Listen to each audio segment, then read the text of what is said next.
Hi there, you're still watching Prime Morning. It's News Flash. It's time for us to get into some of the issues dominating the headlines. You heard from my colleague Kweku Asante there. Very important conversation about food security in our country. Of course, the Greek minister has indicated that they're rolling quite a number of initiatives to try and ensure that the country reduce its, what do you call it, import of food, so that we can not only feed ourselves, but be in a good position to equally export some of our foods, you know. So it's a very important conversation, and we'll get into all of that. Well, this morning, I do have, you know, two of my seasoned guests in studio with me. Dr. Palgrave is here. He's fair to say, a leading communicator for the MPP, and also with the Kennedy Japan camp. They've been very busy. I know that quite a number of the representatives have been in the Ashanti region, in various platforms in the Ashanti region, trying to get home the message of Kennedy Japan to the delegates there.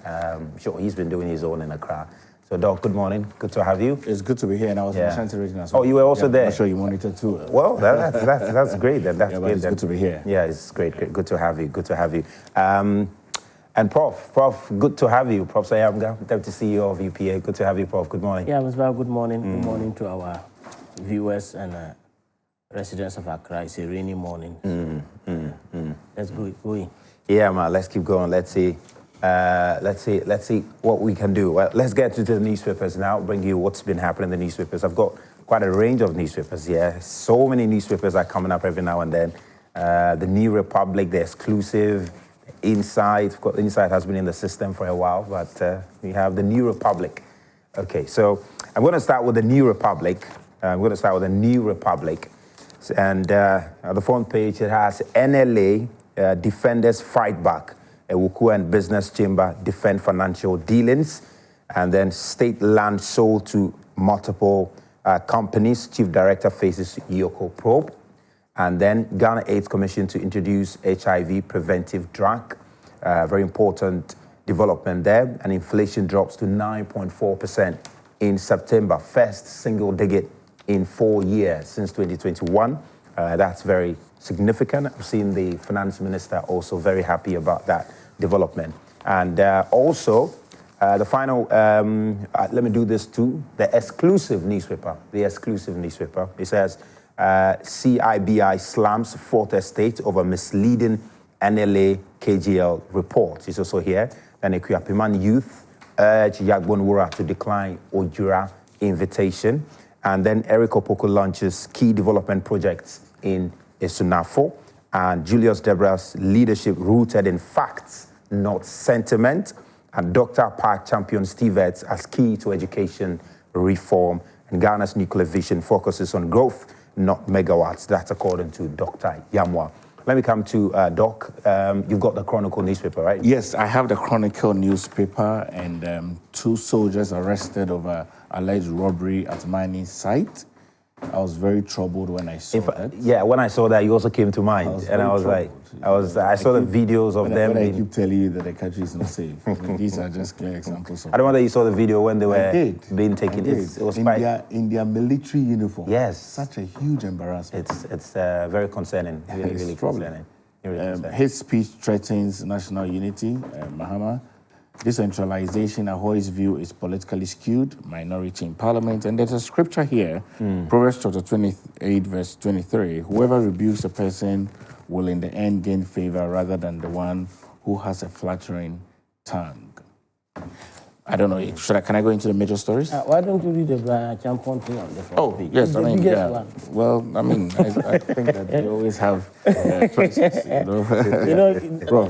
Domako is my main man. He's very ifo. I see. Domako is my friend as well. But I think that, on the major story, I just like to, before the center spread, I noticed that the Vice President, Professor Jane Nano Pokwajamine, visited Ashanti region. Yeah. And so that's beautiful. There's quite a number of markets there. But the military story, quickly, just 2 military officers are under investigation after alleged attempting to rob a small-scale mining company in Pristia, Western region. According to the security sources, the incident occurred around 11 p.m. last Sunday when the soldiers, whose identities are being withheld pending investigation, stormed the Longshine Mining Company premises under suspicious circumstances. It is not known whether the two officers were armed when they stormed the small-scale mining company. The company's securities, suspecting the officers were not on official duty, confronted and detained them before handing them over to the Takwa Divisional Police Command. And we know now the police has arrested them. Yeah. I think it's been over 10 hours now. We are yet to see a statement from the military. If indeed these are military men, if indeed they are one of them or they are not, we are yet to see a statement from them. But we've seen the videos. And Doc, I mean, you as a security person, this is very worrying. This is too troubling.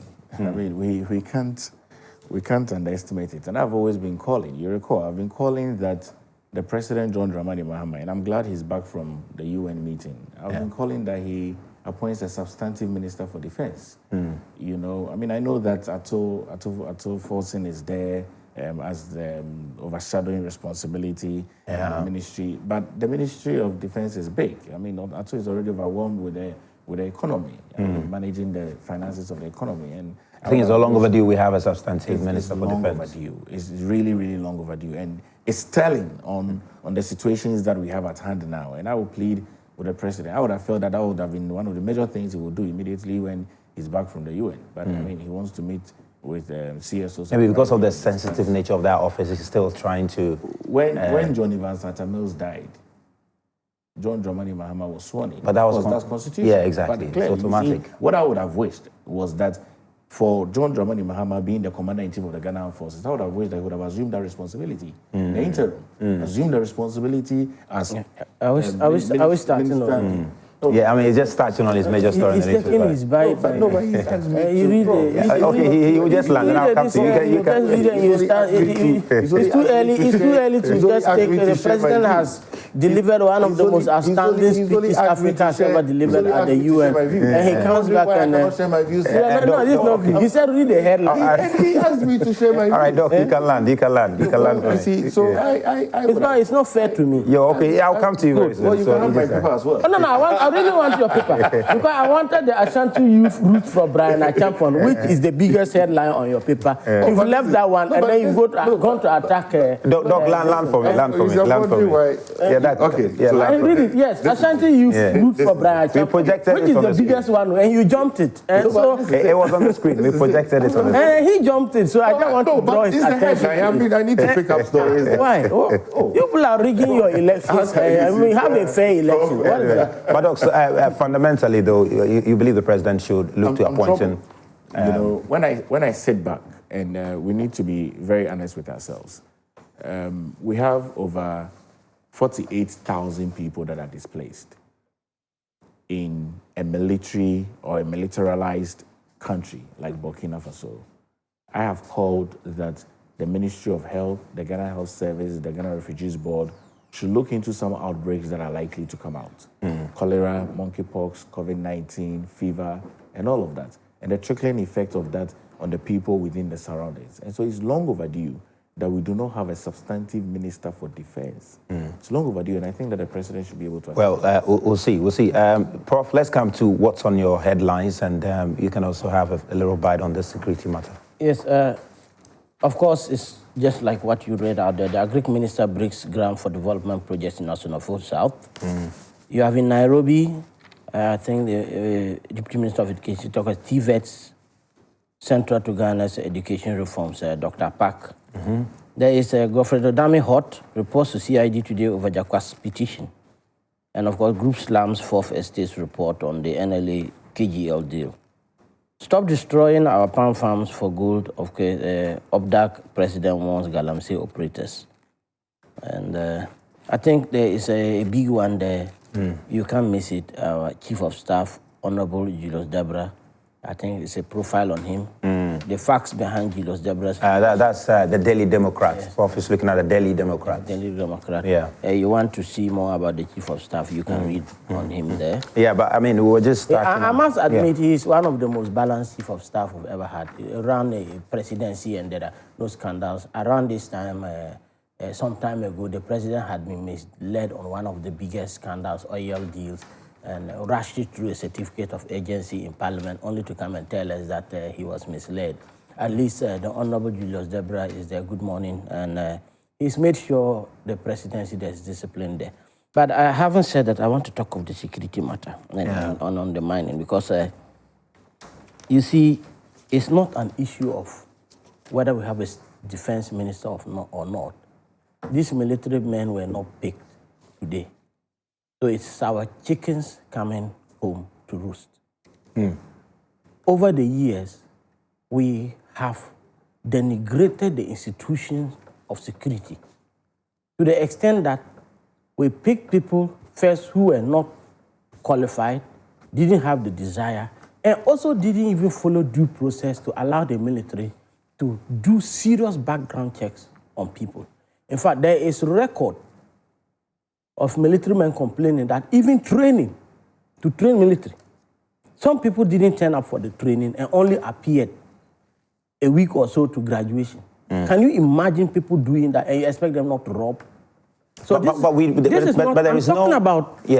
me drive the matter home. Okay. You see, I'm talking about the breakdown of state institutions orchestrated under the previous government, that everywhere you go, you have people who have been put in positions through circumvention of due process, and that has allowed for the infiltration of people who are not qualified, people of questionable character, and we are now reaping those results. But except that we do not know when they were recruited. We don't know whether they were recruited within that period. Saying this, that you're making the case. I'm just not referring. I'm talking about the generality of the situation in the security services. So you now have a very serious problem that you have people who are questionable, recruited based on patronage, selling of job slots and so on. Some time ago, there was no serious background checks on who they enrolled into the public service. They sold them even to their own party foot soldiers, and didn't even allow the rank and file, the security services, to give proper training to these people. Can you imagine 1 week to graduation, you send over 50 people on protocol and they join people who have been training for 6 months and they graduate? You expect them to come and be soldiers? No. So that is what we are witnessing in this country, that the rot that has been deep-seated in this country will take several years to clear. If the Minister of Defense, let me just say the acting Minister of Defense and his deputy, decide that they want to clean the military, you have a demonstration of people going to sit butt naked on ground. But that is where I want to arrive. Yeah, but in terms of public perception about the military, it is one that people perceive to be of high discipline. Exactly. And to think that is the problem. That is the problem. 2 individuals of the military have been arrested for allegedly being, plotting to rob a mining, what do you call it, company. That is worrying. And even so much that the military is yet to release a statement on this very matter. Yes, that is the issue here. And I have said that the key problem is first recruiting people who are not qualified through dubious means, not allowing the military to apply their protocols and measures to ensure that these people are disciplined. And in the past, when people were even found to have behaved questionably, you intervened through party channels and other things and allowed them to get scot-free. So our military, most of our security agencies are infested with bad laws that you can't use for a decent operation. They went in there. In fact, there's a popular thing in Tamale that was going around that somebody fled, a police officer fled at the presence of armed robbers, and when they asked, he said he was recruited because he supported the MPP, and it was a reward for him not to come, and he didn't come to be shot by an armed robber. And that was a statement he made. So you can imagine that kind of attitude. We are doing recruitment. I remember I was descending the the deputy defense minister has announced it's going to be about 12,000. Did you hear that in the past? Did you hear of recruitment in the past? There was massive recruitment. Week in, week out, you had them carrying appointment letters in their bags. And when they land, people met them and they distributed them to their foot soldiers. That's what they did. They didn't even announce that they were recruiting. That is what happened in the past.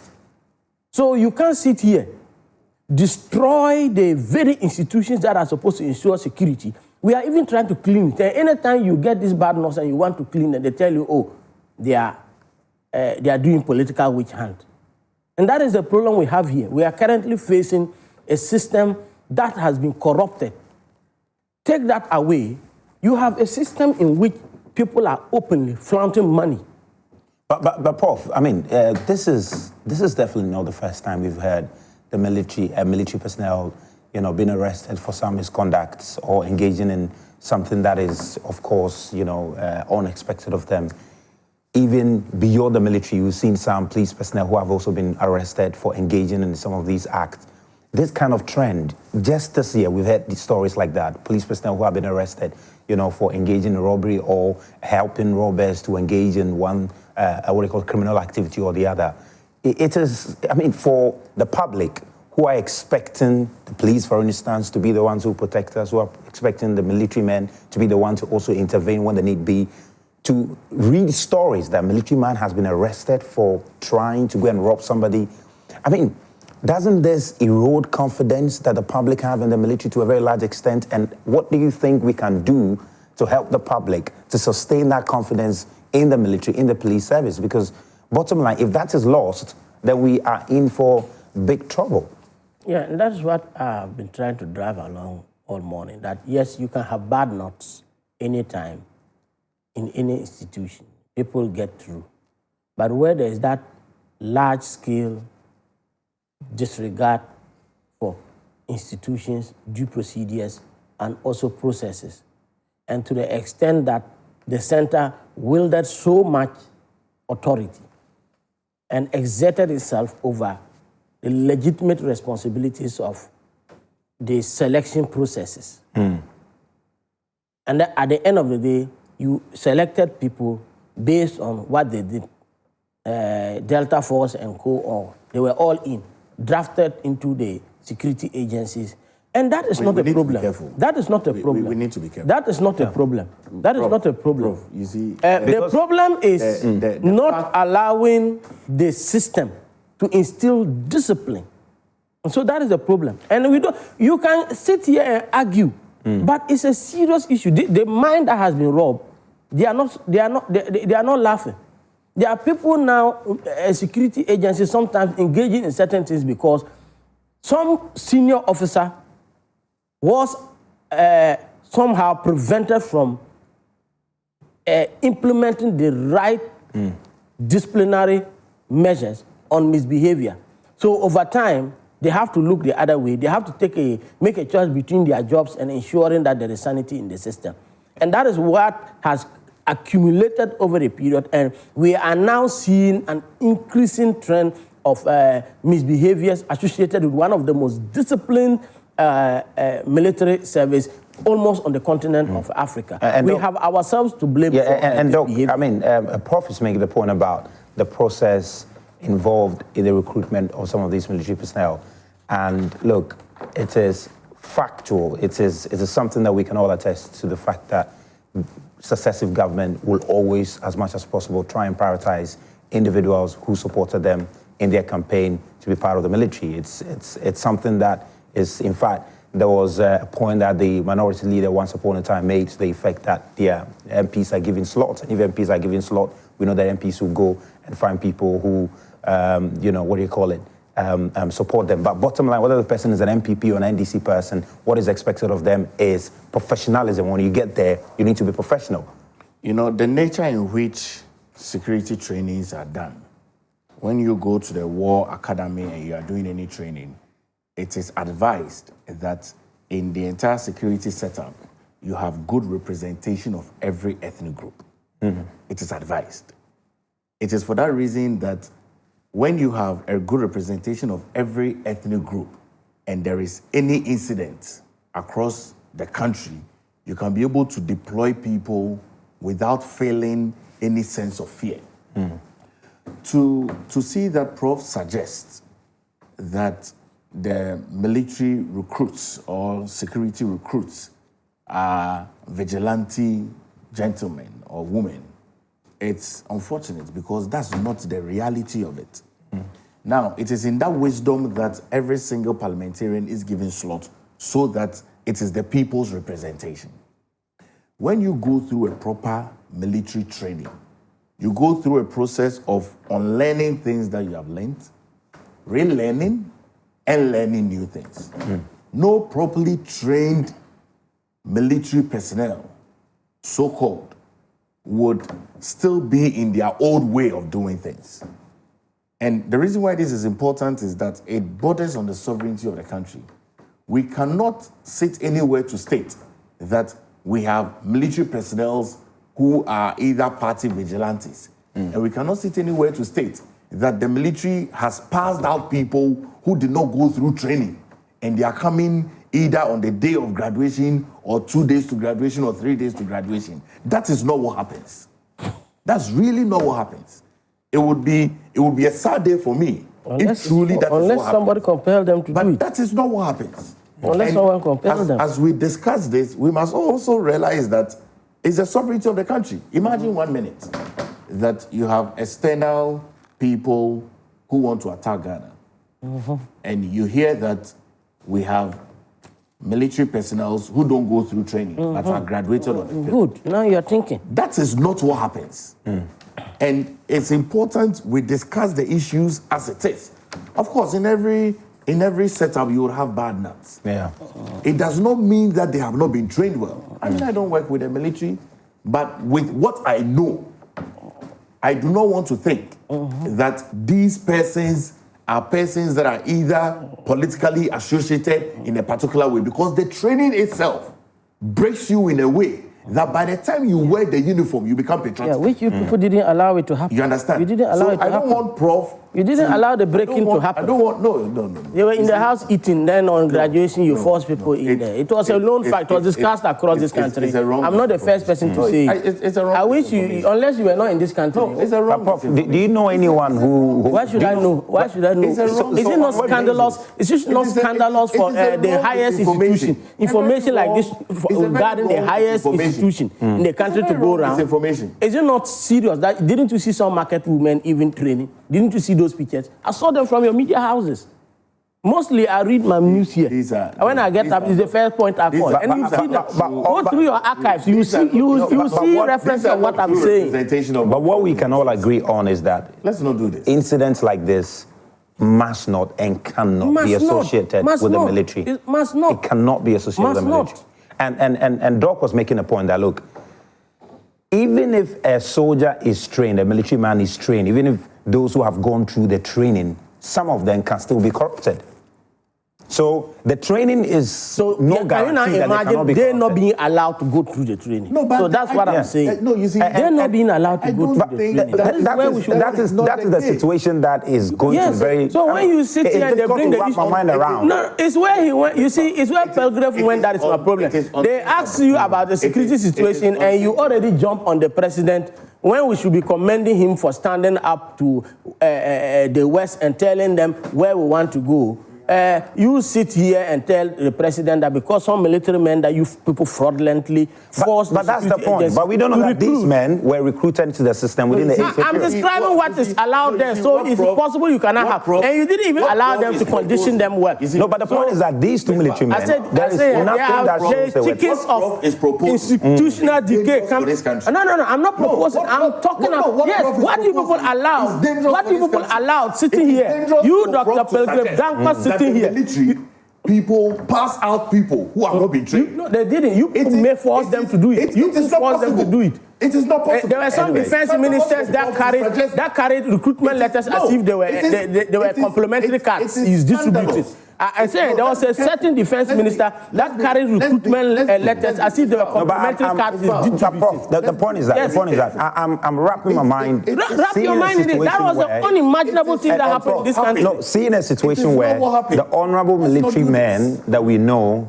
all the leadership in the military men that we know, will allow somebody to wear the uniform who has not been properly trained. They won't. I struggle. I'm surprised you are saying this because we read those issues around recruitment and training from the media. Because the point about politicians interfering with the recruitment, for that one I know. It's a fact. That is a fact. Why shouldn't I you have politicians picking slots and putting their people there, but that somebody did not go through the training process and is asked, then how will you handle the gun? How will you be ready to fight for the country? Go and check and see whether you find out whether somebody is saying that apart somebody that. But this is condemnable. This is completely condemnable, and we're expecting the military to speak to this issue. The solution is. Let's be careful. You see. Posterity will judge us. Yeah, he's already judging us. You're saying posterity will judge us. Posterity is already judging us. Let's be, Prof, if you allow me, let's be very careful and let's be very minded. We are in a very volatile state as a country as we speak today. We are surrounded by countries that have been displaced democratically by military juntas. We are surrounded by countries that have threats of terrorism. In fact, they do have presence of terrorists in their country. Yeah. And so this is the situation we've been presented with as a country. And so it is scandalous for anyone to propose. I'm not proposing. Okay? I'm just describing the status. Suggest. No. I'm describing what we are trying to clean. Don't say I'm proposing. It's not a proposal. Don't water down what I'm saying. I'm not proposing. I'm just telling you what it is. Yeah, exactly. Yeah, Prof, so that we can have a good conversation. Is suggesting. I'm not suggesting. What are you doing? I'm just saying what Prof is not a suggestion. What Prof is saying is not the reality of it. And I would plead with the Ghana Armed Forces to come and clarify Prof's statement, because Prof is suggesting you can't blackmail. I'm not blackmailing. They should have come to ask the media who projected those things. Prof is suggesting, not me. Or Prof is stating that the Ghana Armed Forces has passed out people who have not gone through requisite training. You have forced them. No, that's not possible. Let's not do this. That is a known fact. Let's not do this. That's a known fact. You can't blackmail me. You can't blackmail me. That's the truth. What you can see on your screens at this point. All right, let's make some progress. Let's make some progress. Let's make some progress. No way anyone. And this is very important. I think they will not return. Don't try to blackmail me. We have situations in this country, and I've said that countless times.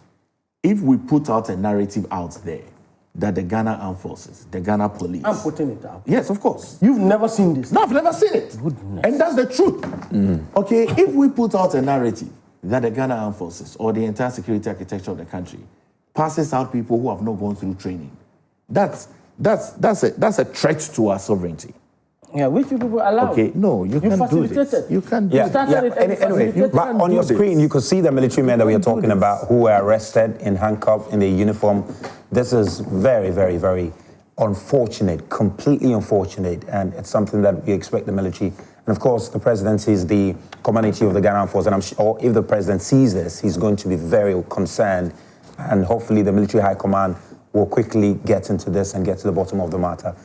They've been accused of colluding with some individuals, two of the individuals you can see in the police vehicle, of going there to rob a mine, and this is very unfortunate. Anyway, let's make some progress now. Let's talk about the DStv issue now, and then we only had the Ghanaian Times left, and it's talking about reviving state-owned media, and then MC pledging to support NTC. The cybersecurity is everyone's business. That was launched yesterday. And Ghana enacts LI to mandate competitive bidding for power generation and prioritize practical people-centered solutions to empower local governance structures. The rest of the headlines in the Ghanaian Times. But let's get to the DStv matters now, because it was a really, really topical issue yesterday, because now the Minister of Communications and Innovations, Honorable Sam George, was on our platform on Joy News the night before, where he engaged Evans Mensah, and it was still an effort to try and break down what Ghana has gotten in the engagement with DStv. Fundamentally, it's to the effect that the minister believes that Ghana has gotten good value from the new arrangement with DStv, which has seen subscribers of DStv having an upgrade on the existing packages by paying the same price. Okay, and of course, we spent some time on that yesterday. So there was a further engagement on this, and it was an interesting back and forth with Evans Mensah on PM Express. We're going to bring you excerpts of that, and then we'll bring you an interesting soundbite from the minister himself back in July, where the very thing that has been presented to us now, the minister did get a hint that DStv was going to propose that to him, but he said that he does not want that, and he wants price reduction. So now people, so it's a very interesting back and forth. And DStv released a statement and 2 statements from DStv yesterday in an attempt to clarify issues. So let's bring you just a bit of the engagement with Evans Mensah on PM Express yesterday with the Minister of.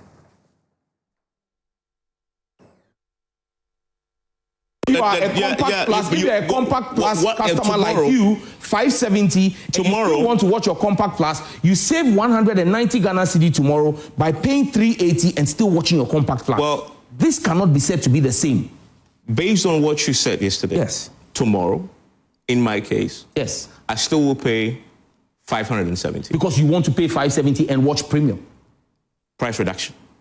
I still will pay 570. No. What do you want to watch? Do you want to watch your Compact Plus or Premium? I want my Compact Plus. Then you don't need to pay 570. You need to pay 380. You need to drop and save yourself 190. You save yourself 190 Ghana cedi, pay 380, and you will still watch Compact Plus. Compact Plus is still 570. Is it not? The content is worth 570. Compact Plus is still 570. The content is worth 570. Compact Plus. It's being offered to you at 380. Compact Plus is still 570. Is it not? I'm sure at this stage. It's a simple yes or no, Sam George. No. Compact Plus is not 570. Listen, to watch Compact Plus, per what we have announced, if you pay 380 Ghana cedis tomorrow, you will get Compact Plus. Again, because you are premium and I'm Compact Plus, so we are using what we both subscribe to. And I come back to my question. I'm using myself now because I have a subscription. You still want to watch your Compact Plus, right? Sam George, let me ask a simple question. And this is important for people tomorrow. I am saying I am Compact Plus. Yes. Tomorrow. Yes. I will still pay 570 for Compact Plus. That will be a choice you choose to make because you now want to watch premium content. That is not on Compact Plus. Compact Plus is still 570. No.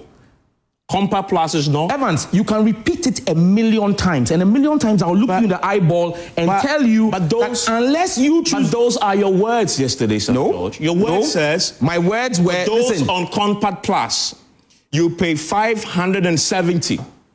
And you get more channels. Evans, that moves you. This is the speech. To the speech I read yesterday is what I'm holding here. You didn't read the speech. You didn't write it. I wrote it and I read it.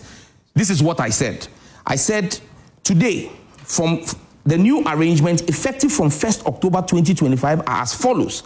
When I got to column 4, I said compact. The monthly pricing bouquet is 380 Ghana cedis. So that is compact.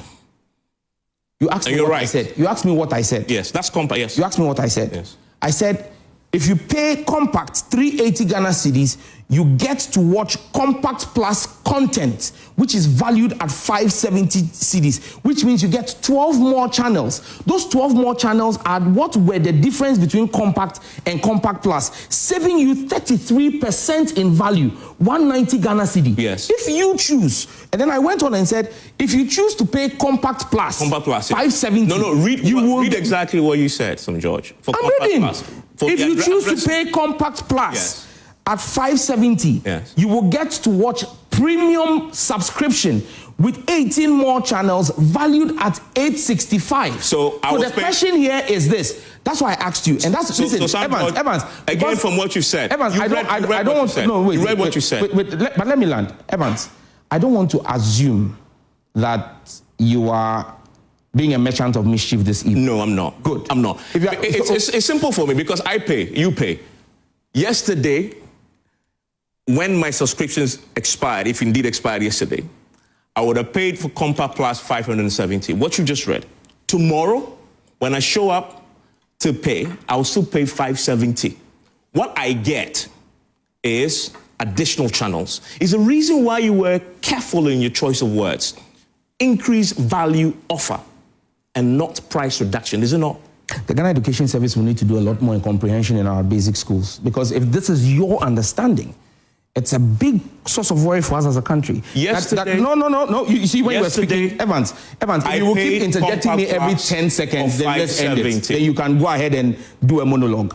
when you were asking your question Tomorrow, or making I'll your pay 570. you've made that point. You've made that point 5 times or 6 times, and it is moot. It is invalid. It is non-factual. It is non-factual. It is laden with mischief, and for me, I treat it with the contempt it deserves. The point I'm making to you is very simple. And tomorrow, by the way, but I'll allow you. And right now, you're engaging in heckling. Are you aware? Do you realize you're engaging in heckling? And I'm going to say something for our audience. You're engaging in heckling. I want you to respect the audience. We do. And I expect you to do same as well, because you shouldn't be inflicting ignorance on our audience. No, it's a question. No, you asked the question, I've given you the answer. There's an answer you want, which you won't get out of me. And I'll allow you to make it. You are here till that. I know me and you. Sure. But I just want you to just caution you that because we are doing this for our audience. Yes, I subscribe, you subscribe. Yes. But you're not speaking to me. You're addressing people. Right? But I'm using you as a classic example for them. Yes. I want you to respect the audience. I do have a lot of respect for them, and I expect you as well to respect them. Wait. Yes, respect must be both sides. Remember. Yes. I'm here only asking questions that people will ask. Yes. And I'm saying it's a legitimate question for anybody to ask you that yesterday on Compact Plus, before Sam George announced, I was paying $570. Tomorrow when I show up, I'll still pay $570, but I'll get additional channels.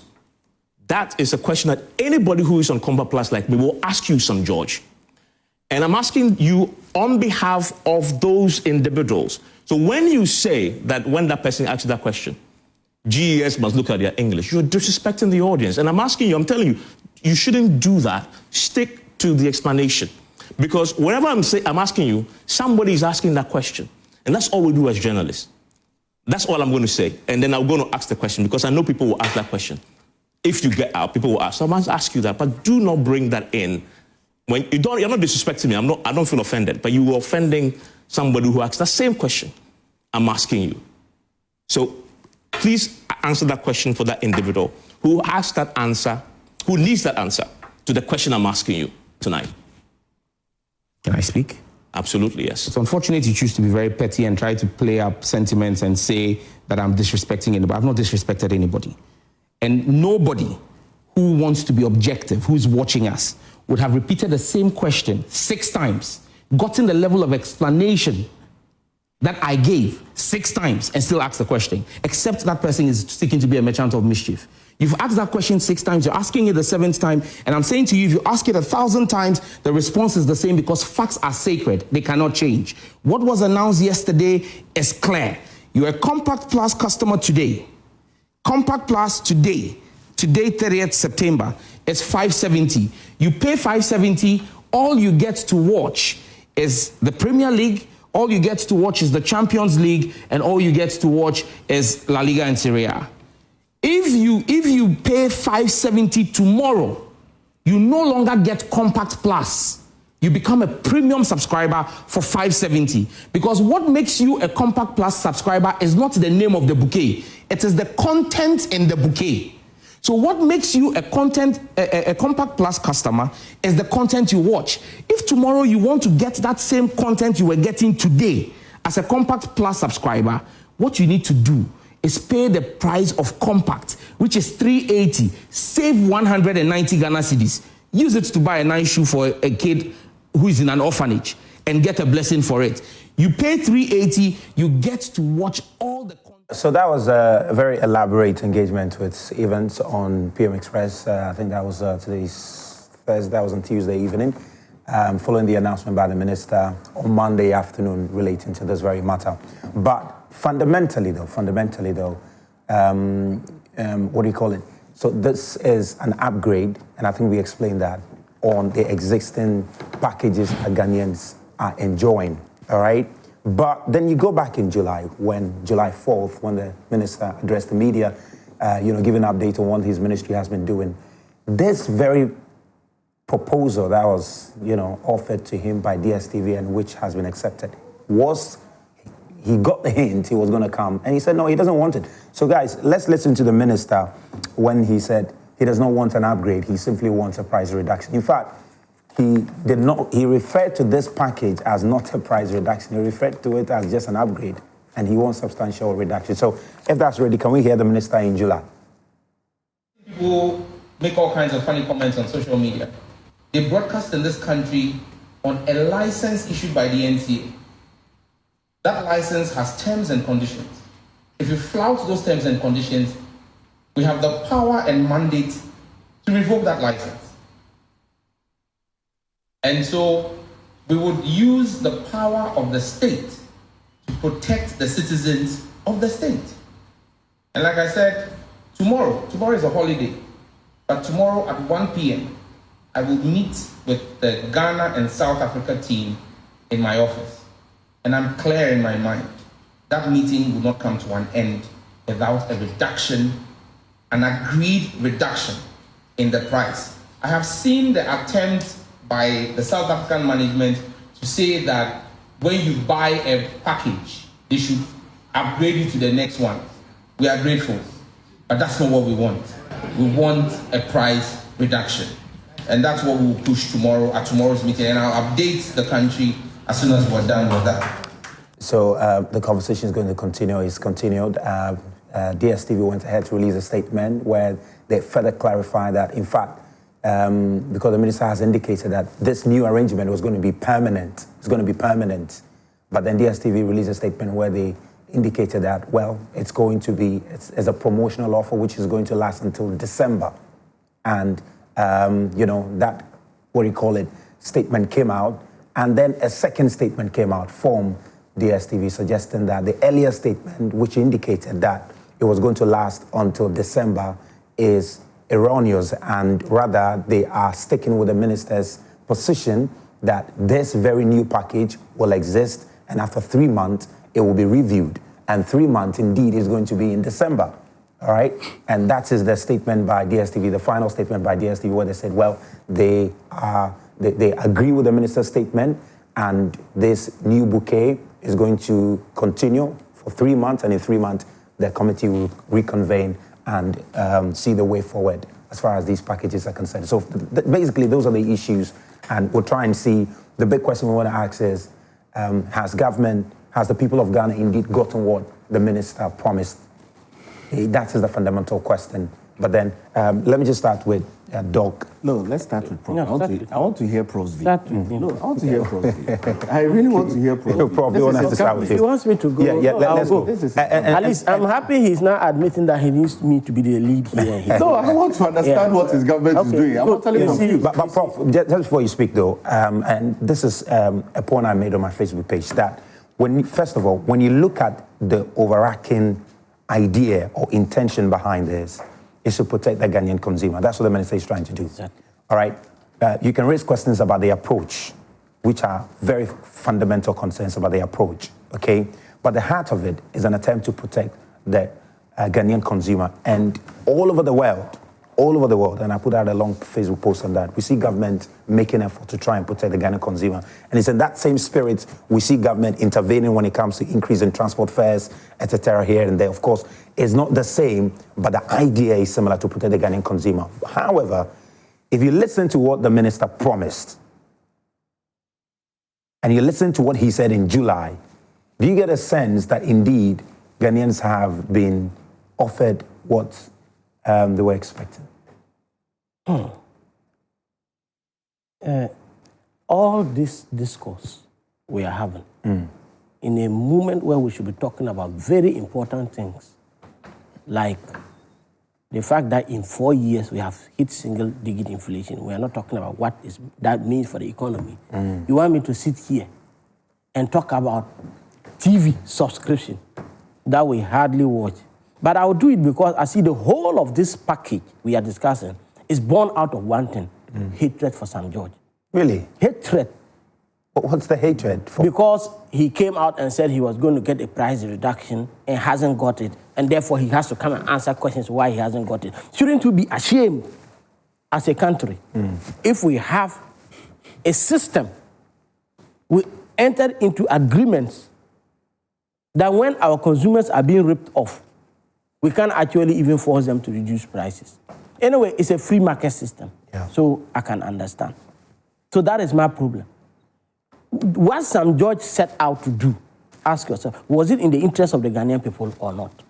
If it is, if he has failed, we should be looking at our system and asking, why should such a motivated young minister set out to do something in the interest of this country and has failed. So instead of us calling him here to... But do you get a sense that he has failed from what No, you that's said? what people are trying to project. And I'll tell you why he has even succeeded. I'm going to tell you why. I'm a professor, so I'm supposed to teach. Yeah. I'll do that here today. I'll tell you why this is success, and I'm surprised that something simple, subtraction, you can't get it, and you've called him to say he has failed. My 9-year-old son will normally tell me that, am I the only intelligent person in this house when he gets something right and I haven't? But I'm going to ask whether I'm the only intelligent person in this room, sitting here. I see reduction in this. And let me just start from the most substantive thing. If I was paying premium, let's say 540 or whatever, and I was getting my channels for a certain channel, and Bouquet now has them, the common sense is that you downgrade to Bouquet and you still get your channels. You get it? Simple subtraction. So the noise you are making, beep, beep, beep, he hasn't gotten it. You should have known that you no longer have to pay premium price for what you get, downgrade to Bouquet, and that is where the price reduction comes.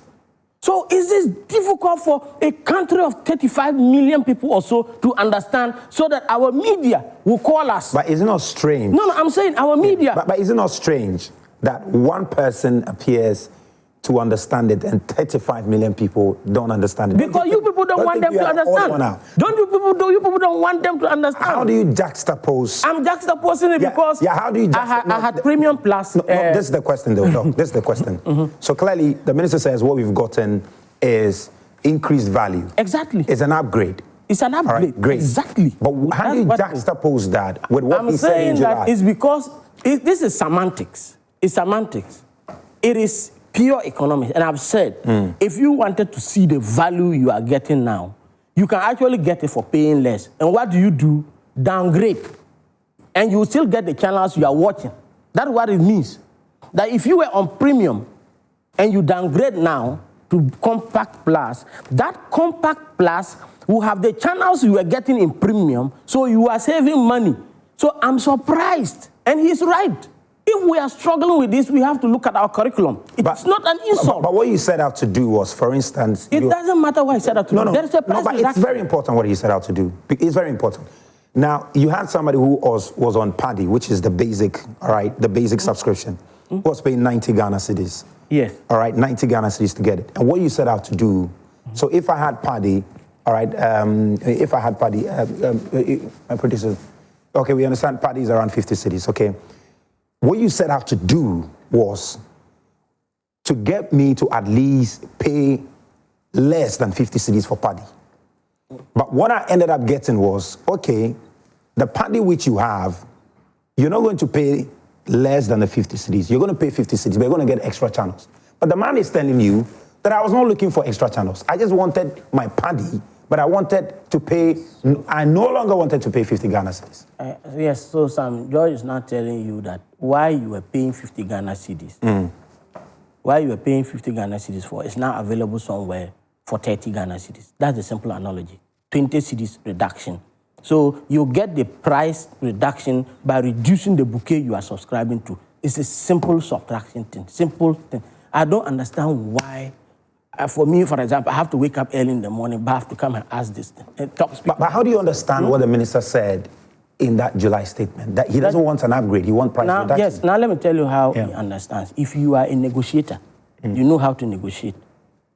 You know that you start from somewhere. In fact, you normally get organized, they will tell you, if we don't get 50-60%, we'll go on strike. And sometimes they even go on strike. Then they end up with 5%. Because if they had not started it, they won't get anything. Yeah, so what Sam George was doing was first understanding the complexities with the system, cannot take a stance and force first people to the negotiation table. Second, for them to make concessions, and that concessions must bring a recognizable reduction in the cost of getting television, entertainment, period. So it was a set of negotiation tools he was using, a smart guy. Smart guy. Yet, this... So many of you didn't see, but that is what Sam George is doing, and that's why he is a minister. He's a minister because he knows where to start, how to negotiate, how to even bluff Bluffing is part of negotiation. Bluffing. So people call it today packaging. Sometimes you get a wear suit and other things. Maybe you borrowed it, you appear somewhere. You can get a deal because just by your dressing. So that is what the minister set out to do. First of all, but you think the minister did all of that? Did all of this, his negotiation, his craft, his craftiness, combined, did all of that to get what the company had even rolled out earlier this year as a promotion. In January, they rolled it out as a promotion.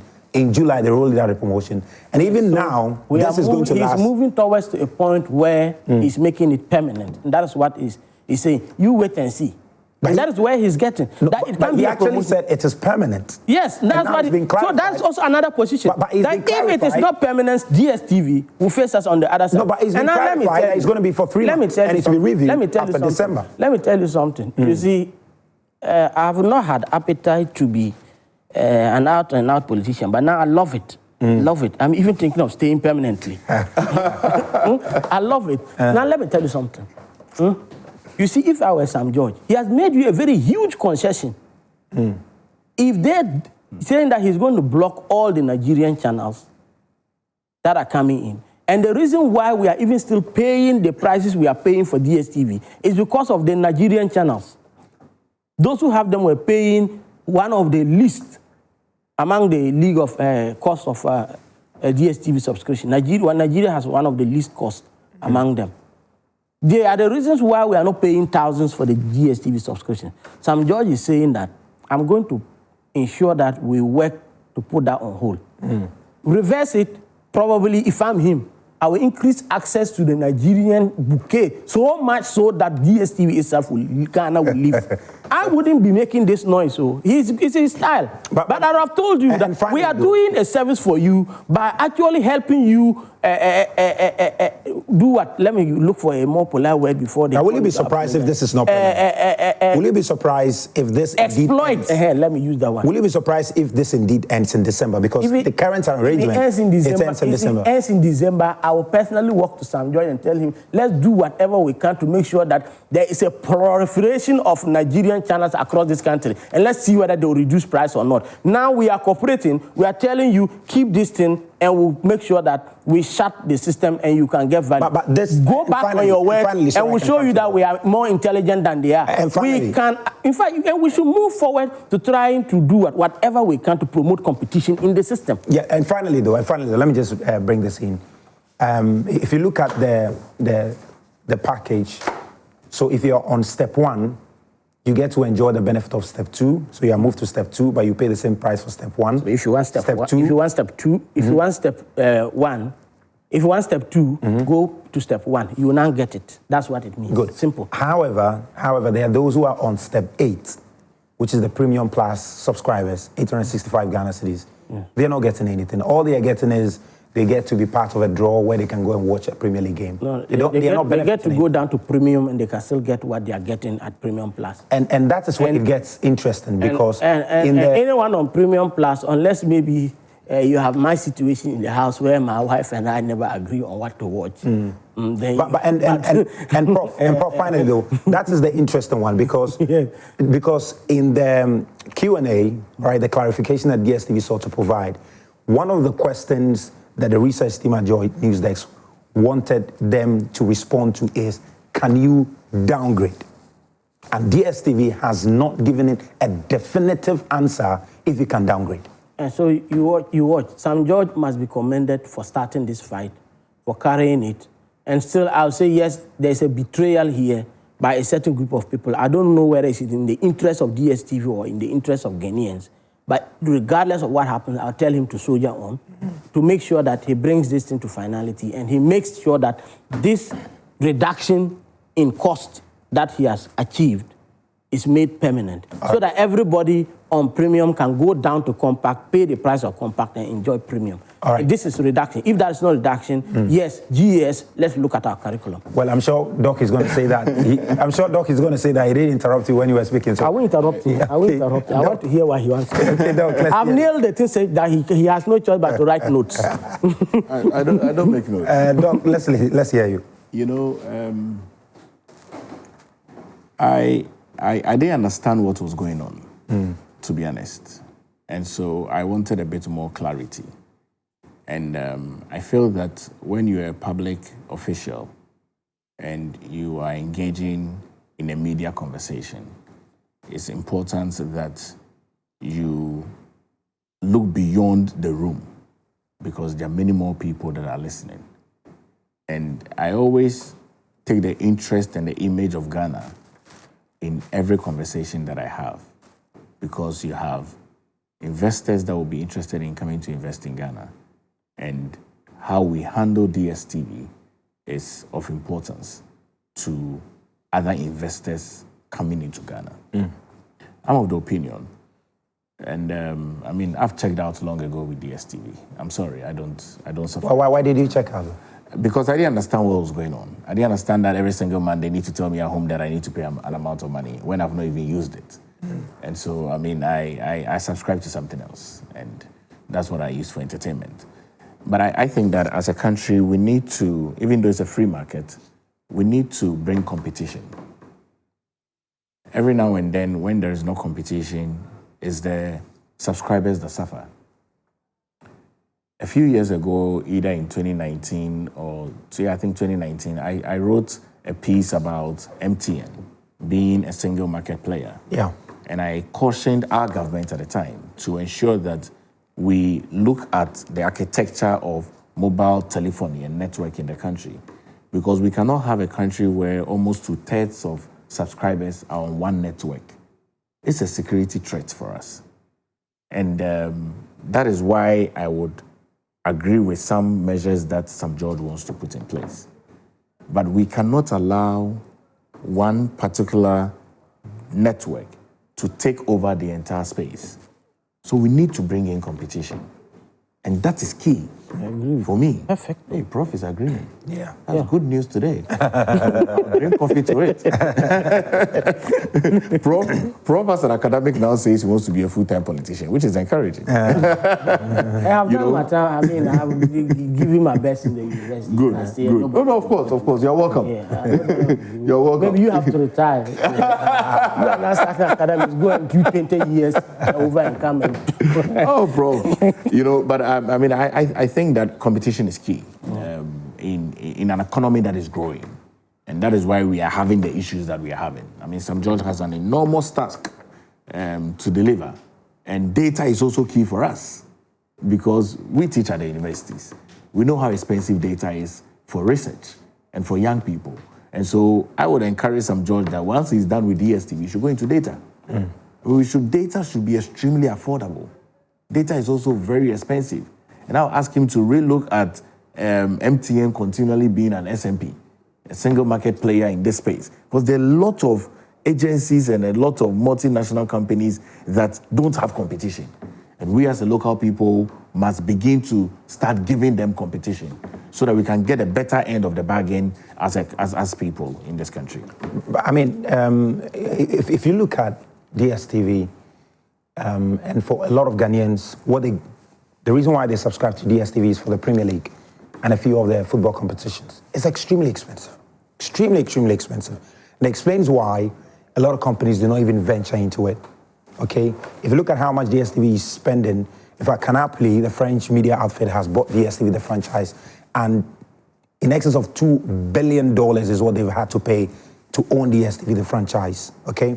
Now, DStv, I know, pay in excess of $300 million for the Premier League rights. Then they go buy the Champions League right, go buy the Bundesliga right. It's extremely expensive, and explains why you don't see a lot of media giants go into that space. So it's a very expensive space. That's why maybe they have that monopoly. So the question of how do you get other companies venturing into that space, it will have to take maybe some very rich man who decide that really I want to get into this space, I want to spend some money, but then you have to do the cost-benefit analysis, because the reason why, part of the thing that led to DStv the owners selling their shares to Canal+ was because DStv apparently, as of last year, lost in excess of 2 million subscribers. 2 million subscribers. Yeah. That's the number of subscribers they lost, and they were doing their business analysis, and they realized that they were losing money. So they decided to, give it to Canal+, $2 billion, and then they can try and see how best they can structure it. But I mean, I just want to get your thoughts on the approach, and the principle of going after some of these companies because there's a certain belief that they're exploiting the Ghanaian public. Then someone is asking, are you going to go after Kempinski, who are charging high prices for the accommodation? Are you going to go after the other companies who are doing same? I mean, if this approach persists, because Ghanaians are complaining the prices of DStv, and so you take this approach, when they start complaining about Kempinski's prices, will you go after them? No, or even if companies start complaining about multimedia and our pricing, is this how you're going to approach us? The good news really is that Kempinski is not the only hotel you can sleep in. But if you don't have alternatives, then the only thing you are left with is to be with DStv. So what we are asking for is to bring alternatives. The reason why DStv lost those number of subscribers is because Netflix came.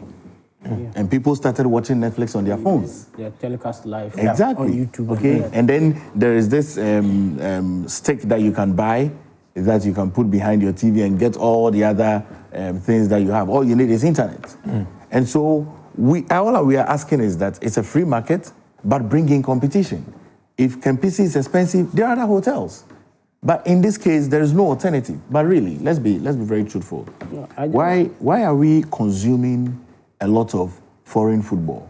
Yeah, because our football is dead. Why are we consuming that? It's taste. No, of course, it's taste, right? But it tells us something, that if we do our homework well, the sub-region of West Africa can be able to consume the football of West Africa. Because the majority of the players that we admire, almost 2/3 of them come from this continent. Okay, just a few of them are from Europe and other countries that we are aware of. So for me, we shouldn't consume a lot of things that brings a cost to us. And all I'm asking is that let's give an equal playing field. Let's allow more players to come into the field so that we don't have to be negotiating with a gorilla. When you negotiate with a gorilla, you're in deep waters.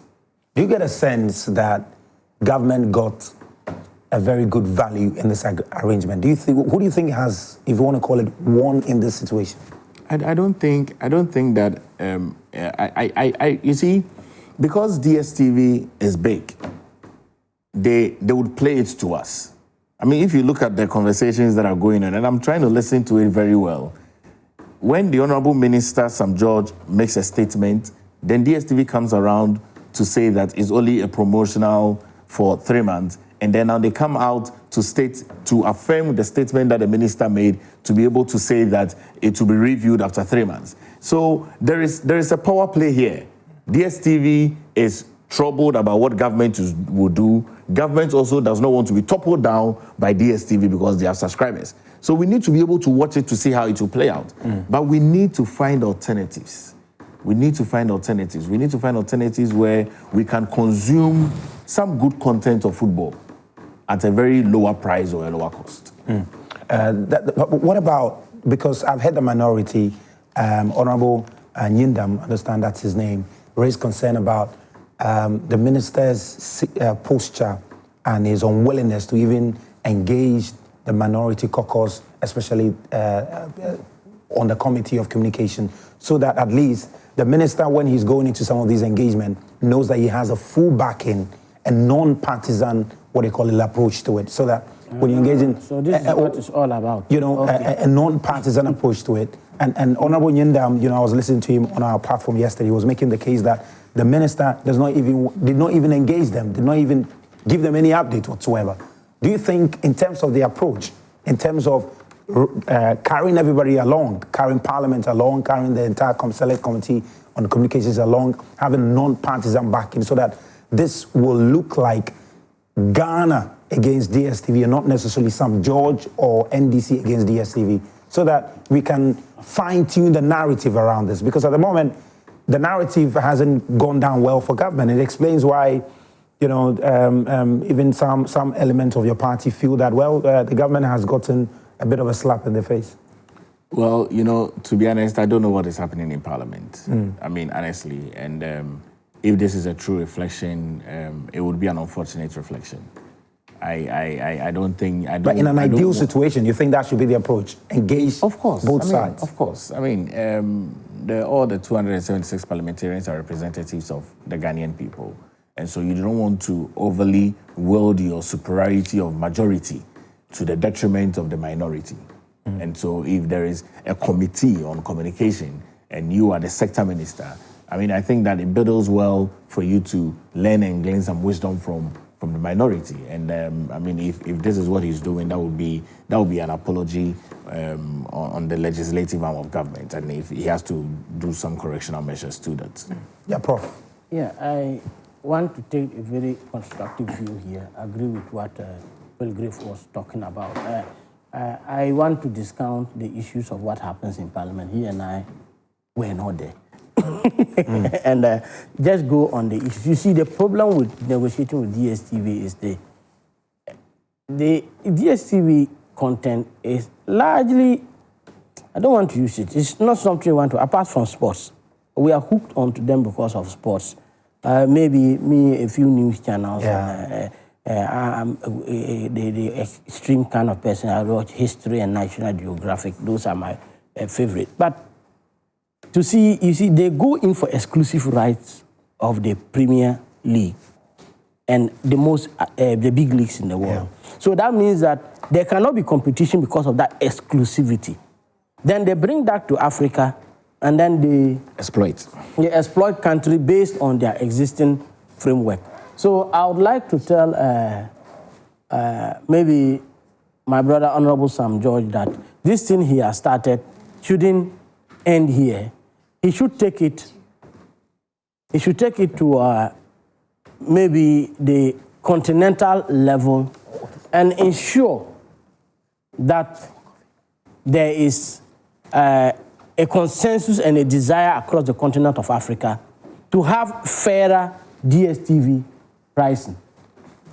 To have fairer DStv pricing. That is what I want to see. That he gets the buy-in of the other ministers so that we take a holistic continent approach to dealing with DStv. The other thing is that... But Prof, this is, and that's one of the arguments people made, that this is luxury.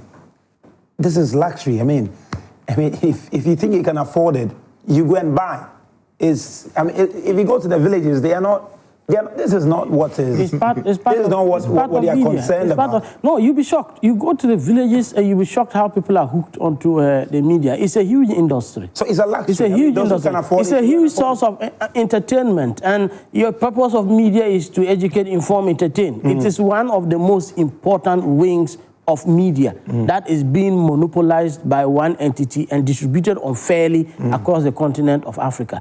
And I'm telling you that if I am Sam Joy, I'm going to tell DStv that if I don't get better offer, I am going to do whatever I will do as minister and as a government to ensure that people have access to the Nigerian bouquet, which is, I'm going to make it very legal, very, very legal.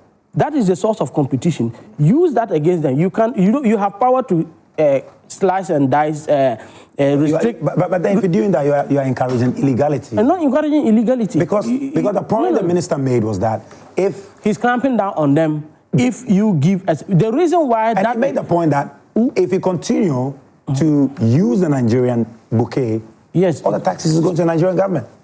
You'll be losing on the taxes. So if you go, maybe execute that approach, government will be losing their taxes. I look at things differently because I went into some of the system of the Nigerian bouquet in Ghana, and there is some along the chain. There is some employment there for Ghanaians. I would look at it that way.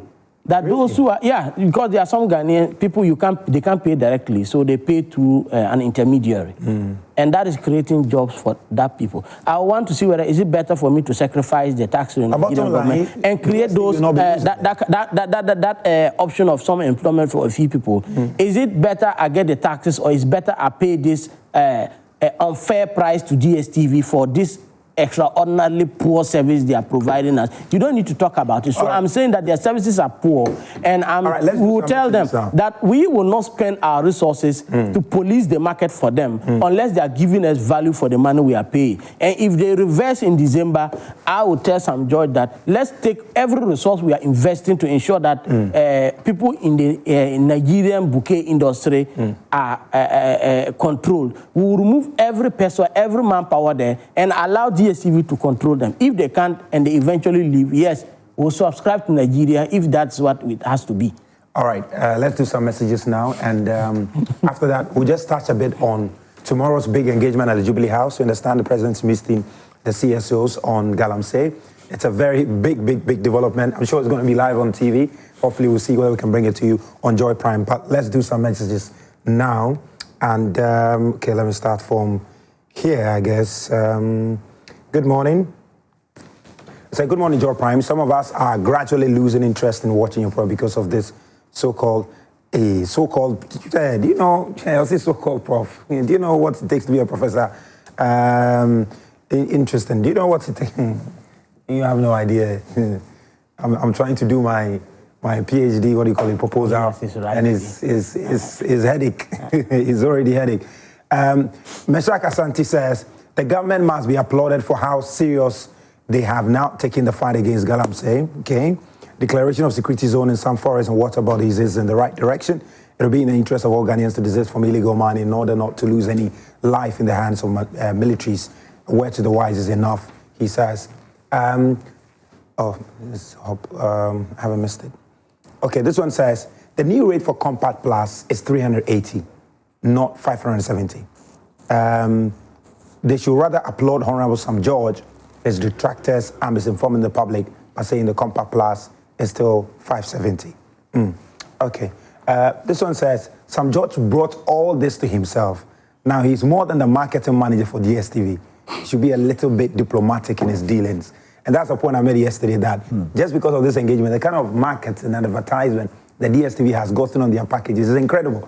It's incredible. Good morning. Prof will always go himself. Good evening. He said no one takes Sam George serious because he has no credibility. Communication levy is still in our books after 9 months in power. He promised to take it off.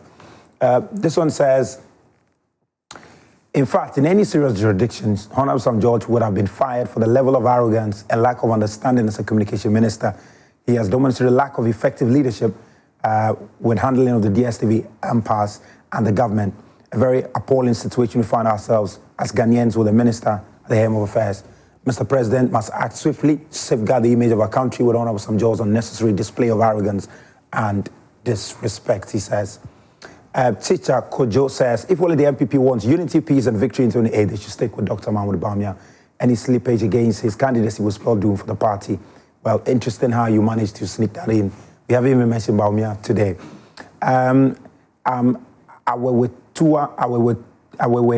Ta from Racecourse. Well, your name is interesting. Pardon me if I didn't get it right. That busy body minister. Really? Come on, guys. Sam George disgraced himself on national TV and tried to fight his way through with insult and name calling, something he's always been known for. Someone tell him he was appointed to serve Ghanaians and not be the PRO of DStv. Well, the point has been made that he's just trying to help you Ghanaians, but you seem not to be getting it. They said this professor is good in defending power. See how he's struggling to defend Sam George. He says he cannot hold his laughter. Upgrade is reduction. He said, if upgrade is reduction, the reset is also destroying it's just destroying the country. Well, that's your opinion there. I said the prof got it wrong. He must check his arithmetic. This is a promotion. So the default assumption is that the added channels do not exist after December. If I downgrade in December, I'll get less channels compared to what I used to watch. Someone says, the president should fire the arrogant communication minister. This proof. Okay. They say Prof used to grant interviews as a neutral person in Upper East region. Okay. Good morning. What is Prof Ayamga saying? Did you listen to Sam George when he was emphatic, when he emphatically said Ghanaians will only settle for reduction and not go for what he has agreed with the South Africans. Hey, Prof, a lot of messages for you this morning. We Ghanaians don't need, all we need is for your government to do the needful by solving all our problems as promised. He said, I am Eben. Some should have let DStv reduce their prices than what they did. Can the leadership empower GBC to do what DStv is doing? You have $300 million to get a Premier League. $300 million for Premier League for GTV. Anyway, greetings to all Profs Mike Ayamga for his dedicated services and love for Mother Ghana. Please don't be distracted by the rowdy elephants and their spin doctors in the media because they have nothing to offer the nation except Kenke parties, pension head card, state capture in Galamsey. Yes, Alhaji Hamza Pig Farm, good morning. Interesting times to live in the country, but one day shall never end. My brother, tell me, in all of this, what is the crime of Honorable Sam George? This is a minister who said, there's a minister and sat down to see that Ghanaian are being shortchanged, so he decided to move in to protect the Ghanaian consumer. Where did he go wrong? Why are we doing this to ourselves? Must we do politics with everything in this country? In my humble opinion, Honorable Sam George needs to be commended by fighting for the interests of the Ghanaian, but not to condemn him, he says. Okay, maybe let me do just a few more, then we can get into the Galamsey conversation. The minority should be ignored for creating needless drama over the DStv matter. This is purely a market and terminology issue. For example, the reality is simple. Premium, you pay 500 for 30 channels. On Premium Plus, you pay 600 for 40 channels. Though through the effort of Sam George, you now pay 500 and still enjoy Premium Plus. Trying to explain it there. The minority should be ignored, again here. DStv conversation and the minister effort to let DStv reduce their subscription price for Ghanaian is commendable one, and we must applaud him. Someone said Evans was too sure of no reduction and therefore was determined to push the minister to accept his position. The minister was right to defend his position, he says. I totally disagree with those who say there's no price reduction, but content improvement. I was paying 20 cedis for family and 40 cedis for compact. Today, if I don't want compact plus content, I don't pay price for compact again. I pay for family and we continue to have compact content. So why is there no reduction, he says? Well, interesting. Let me just take this one from Tamale. Says, okay, where is it? This one from Tamale. He says, was it not Sam George who said Galamsey can be solved within a week in the NDC government? The DStv price reduction confusion is as a result of minister who is not performing and trying hard for recognition. I'm sorry, Sam George should rather solve the LGBT plus issues, which he spoke loudly about. Okay, well, just on that note of Galamsey, the president is going to meet CSOs tomorrow. And if you look at the statement from the Jubilee House, it says that it is to solicit views, expert opinions, suggestions on how best the country can move forward in the fight against Galamsey. All right, well, we'll try and see that. Well, Prof's mic has fallen down, so we'll try and rectify it. It might not come on. But then, Doc, let me start with you. And understand we have some few minutes. This will be our last conversation. Maybe for the next 3 minutes. Just tell me what you make of this. You know, the government of John Dramani Mahama has been a government of committees. I get shocked that you become president and, I mean, stakeholder engagement is good. I mean, don't get me wrong. Yeah. But I get very surprised when I hear and see that you want to engage with people because you want to ask them what to do. Okay, as a leader, you should have a plan. And that is what I expected. You've been in office for 10 months. You said that this was a canker. Illegal mining has become so cancerous. And I am convinced now that the state at which illegal mining has reached, it can only be managed. I mean, to the barest minimum. I'm so convinced because it's a local economy in the communities where people are involved in it. Look at the time; it's almost 8 o'clock. As at 5 a.m., people have woken up and they are going. Every politician will know if you go around the country to campaign, you know that it's an economy. The people work in the communities. And so rather than engaging civil society organizations, I would have wished that the president had a crash meeting with some key sectors ministers like the Minister for Lands and Natural Resources, picked up a substantive Minister for Defense, bring in the National Security, bring in the NIB, bring in EPA, Environment, Science and Technology, and be able to immediately put some measures in place. The first engagement should be with the custodians of the land, which is the chiefs. Then afterwards, you need to meet with the people that are involved in those acts of illegality. They are workers, they don't own the site, but they are workers. You need to be able to understand the rationale behind what they are doing. Then you can be able to adequately decide that you are putting a plan in place. From what I see, and with the rate at which our water bodies have been destroyed, with the rate at which people have mined irresponsibly over the years, from government to government, I see this as a very cancerous situation that we find ourselves in, and I can only suggest that it can only be managed. It cannot be totally eradicated. What do you think the best outcome will be with government engaging the CSO? Because, you know, yesterday I was making the point that, look, what is it that the CSOs are going to tell the president that he hasn't heard? I'll tell you what CSOs do, because I'm a product of civil society organizations. It's basically policy. Civil society organizations are policymakers, and they are advocates. So they either are doing policy suggestions or they're advocating. And that's clearly what it is. So I hope that it's not going to be a convincing conversation from the president to the CSOs to trumpet an advocacy towards his direction, which is why I feel that his immediate approach should have been to engage the custodians of the land, which is the chiefs, and then engage the inhabitants where irresponsible mining is ongoing. Because you need to be able to understand their moral fabric and be able to understand that this issue is become cancerous, is gotten into the economy of the local people, and the best of what you can do is to manage it and reduce the effect of that on the Ghanaian people. All right, Prof. I mean, the CSO's message is clear. They said declare state of emergency. They said repeal the law on mining and forest reserve.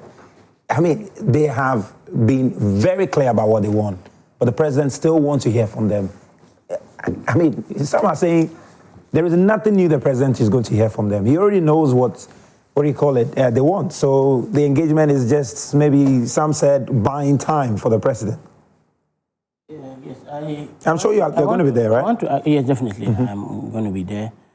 We're going to, first of all, talk with civil society and engage with major stakeholders on what we are doing about Galamsey. I think that there's a lot of miscommunication and also misdirected pressure on the Galamsey fight, and we are not putting a common front to it. As I have been saying here, that the dynamics in the Galamsey landscape has changed so much so that, yes, I agree with Pellegrini for the first time that we have to be thinking of manage second time. Yeah. Okay, I don't know where you stepped yesterday. Professor is marking me. We have to first of all manage it. I've been saying that for the pollution, we're going to have it for a while. Even within the framework of regulated mining, you have these issues of pollution taking a long time to deal with. The pits that are already existing in the system will take us years to reclaim. And until we reclaim them to get vegetation growing on them, every year when it rains, we're going to see that. You know, and Prof, so just want to ask this last question that we wrap up. It's been 9 months in office, and when you came, you've rolled out quite a number of initiatives to try and fight the illegal mining. And now, after 9 months, you still say you want to engage the CEOs to get a sense of what they also think we can do to fight against illegal mining. And I'm wondering, will you concede that maybe you underestimated what it requires to fight against? We just want to, first of all, present what is going on. As I speak to you now, Pellegrini said something about providing alternatives.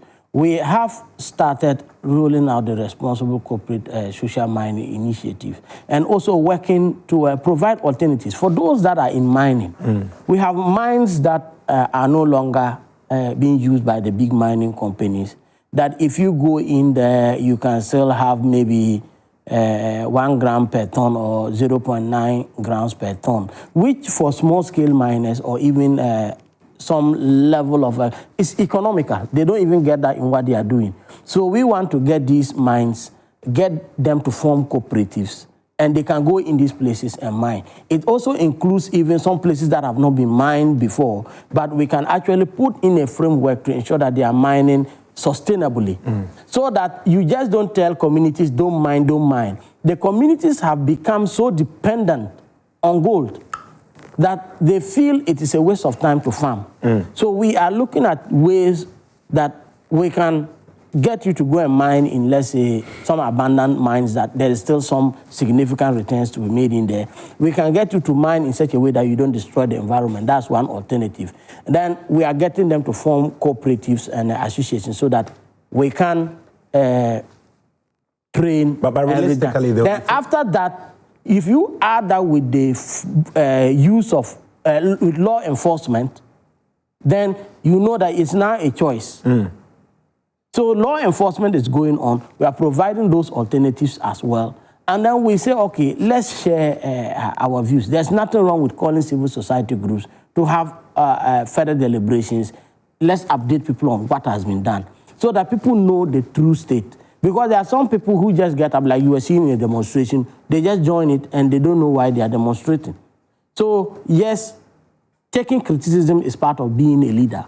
And yes, we take criticism that, yes, we still see our waters this way. But I've said that the waters are going to be brown for a while until we manage to grow back the vegetation. So fundamentally, we need to be arriving at very serious commitments to save our treatment plans. And I want to agree with Dixon. He's not here today, but he would have told you that he and I, our discussion has always been about, can we get the mining to make some significant investment in our water treatment? Can we look at maybe getting some percentage of some tax per arms towards water treatment so that we do some technology to treat the water in a way before it reaches our reservoirs? So there are alternatives. First, prevention. Second, a remedy. The remedy is how do we control the damage that has already been done? If you stop galamsey today and there's not even a single galamsey spot, what we are seeing will persist for some years. So can we stay on that path? That is what we should be looking at. We'll see. We'll monitor that engagement with the civil societies tomorrow at the Jubilee House. Hopefully we'll bring some visuals from it, and hopefully we'll get to talk about more tomorrow on the show. Doc, thank you very much for coming. Thank you for having me. I really appreciate you, Prof. Also, thank you very much for coming. Thank you. This has been, what do you call it? News flash. But I don't know whether you've seen it. I'm not sure if you saw it. We have a new series coming up, Dear Joe Mahama. If you haven't seen it, maybe the team will show you that before we go. It's a series on Galamsey, and we say Dear Mahama. You're going to be seeing it on Joy News and Joy Prime a lot more in the coming weeks.